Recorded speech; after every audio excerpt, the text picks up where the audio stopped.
Hello, and welcome back to the channel. Today we're going to be going through how I created my Dreamlight art gallery submission for this week's DreamSnap. This DreamSnap is actually a decor challenge, and it says you are formally invited to the opening and creation of your very own Dreamlight art gallery.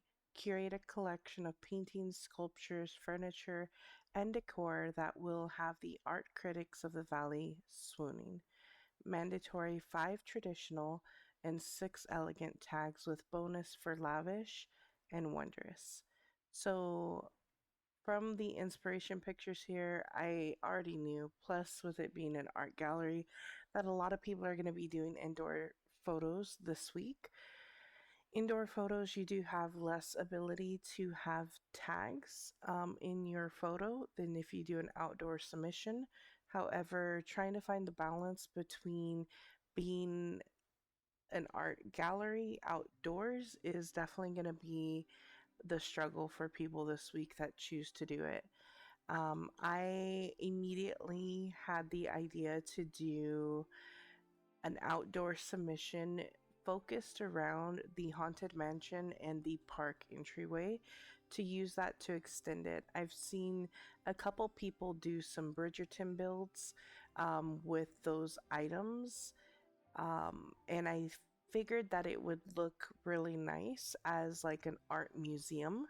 And then around my photo, I was thinking of using some different structures, like the Mulan stuff that we recently got, and the Turning Red house that we just got, and some of the Hercules stuff, and try to come up with a like outdoor sculpture garden slash exhibits with the art museum kind of being the background of it.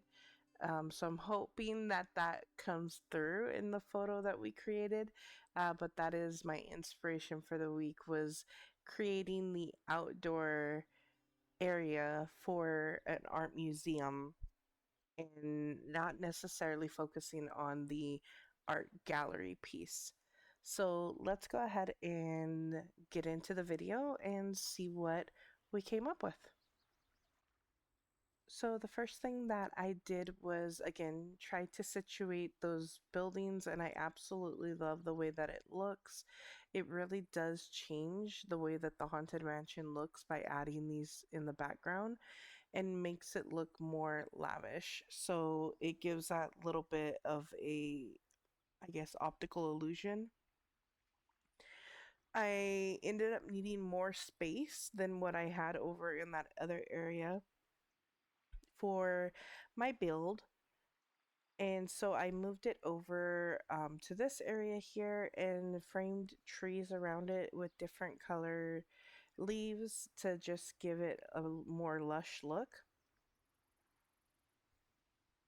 And so I'm just playing around with tree placement and which ones I want, and end up coming up with this. I do extend out these trees as well a little bit later. I was trying to hide here the Christmas stuff that you can see in the background. I end up moving the Christmas tree and some of the decor and putting these vine walls up just so that you can't see it. Later on, with the trees and stuff that I have in the foreground, you can't even really see the vine walls, but it was just that extra layer of protection where I wouldn't have it visible. And then I started going through and placing down junk pile tags behind the structure of the building. And then as I ran across things that I might want in the foreground for my actual build, I pulled those to the front. So that's what I'm doing here, is just junk piling for tags behind the buildings, and then as I find things that I might use, I'm just pulling those out as well, because I wasn't quite sure how I wanted to completely set this up yet. I really only knew that I wanted the Haunted Mansion and these park entrances to be the focal point in the background of the photo, and then from there I wasn't entirely sure at this point what I wanted to do otherwise. So I'm just going ahead and placing things down. Luckily, the further you are from the camera, it blurs. So even though some of these things technically could be seen through the hole in the entryway for these park entries, it didn't actually show up in my photo because of the blur effect, as well as strategically placing a few items in front of those entryways to kind of block the view. On the left hand side, I have the Walt statue with Mickey, and then eventually I place on the right hand side a elegant clock tower, just to block the entryways there. And again, I'm just throwing down a ton of different things that I think I might want to use, and then start weeding it down from there.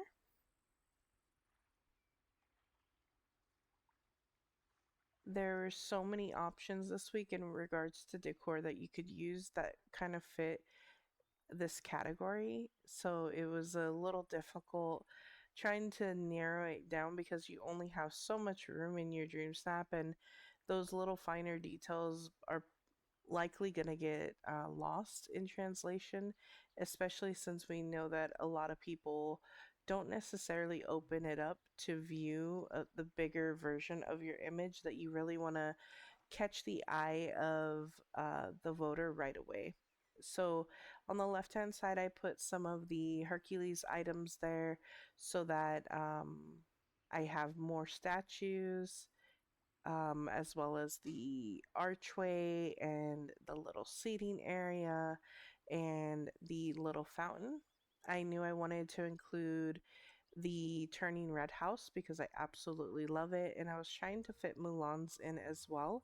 Originally, I had them side by side, but again, with the angle of the shot where I was going to be taking it, you couldn't see a lot of that.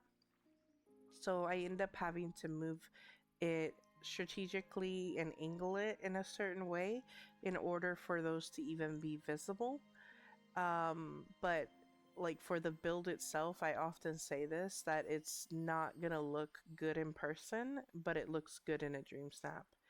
And so I just keep finagling with it. Unfortunately, after I get the majority of this built out, I go out of furniture mode and a lot of it just reset. And I was hoping that that would have been fixed already, but it's not. So I had to rebuild it again. Thankfully, it wasn't too much effort to do so. But we do have in addition to these houses, we have the paper lanterns to match the house, and these turning red statues as well that we got from a previous premium shop. We're using some of the Star Path items there originally near Mulan's house. We are using the gazebo with the uh, plates of food from, I believe it was Fairy Godmother Quest. And we have the Sword in the Stone as well as Eric's statue and the new Lance Slashblade statue that we got from the Inside Out memory event. So just trying to incorporate all of that and pull everything in so that it's visible. I end up turning the Mulan house to be facing the other direction and closer to the camera, just to provide some additional interest.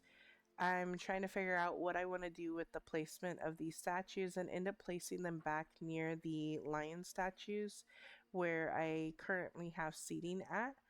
And I have the dragon statue as well. I do mirror that on the left hand side as well. Um, and yeah, this is starting to come together. The rain finally stopped as well, which is always nice. But it's just continuously going inside and outside of photo mode to figure out where the placement of things are. And it's starting to come together. I try to put the seating kind of down the middle with these marble pots and the water fountain tiles.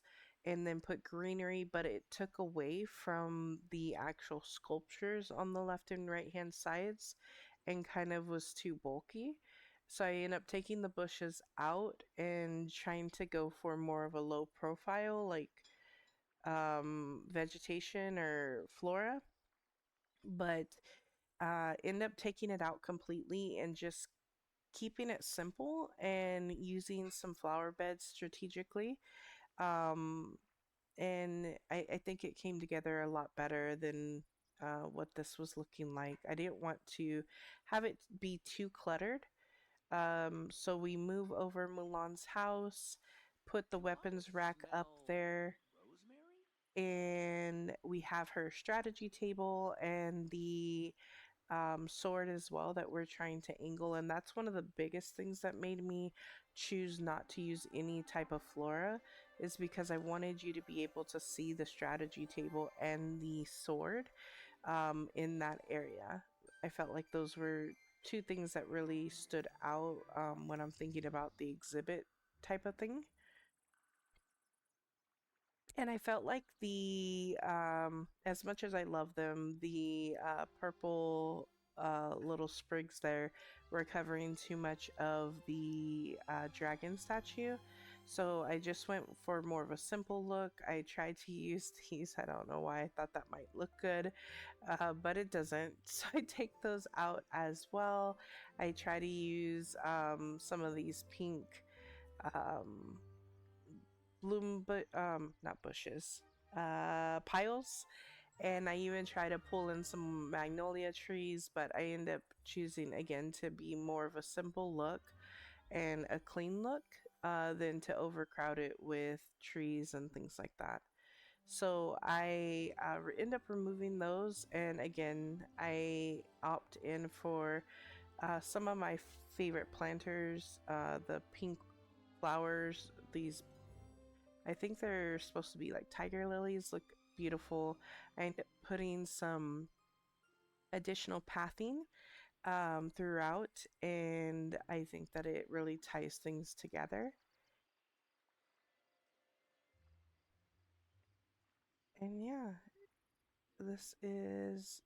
I try some different pathing, but end up staying with the brightness of that, and am just adding some beach grass throughout. And I do end up changing out my outfit as well to the golden floral dress. I think that it just really pops and feels very summertime. So that's what I end up going with. And I change out my companion as well to a hummingbird so that I can make the hummingbird stance. In my photo, I was testing out lots of different companions and ended up choosing them because I felt like it looked whimsical and beautiful.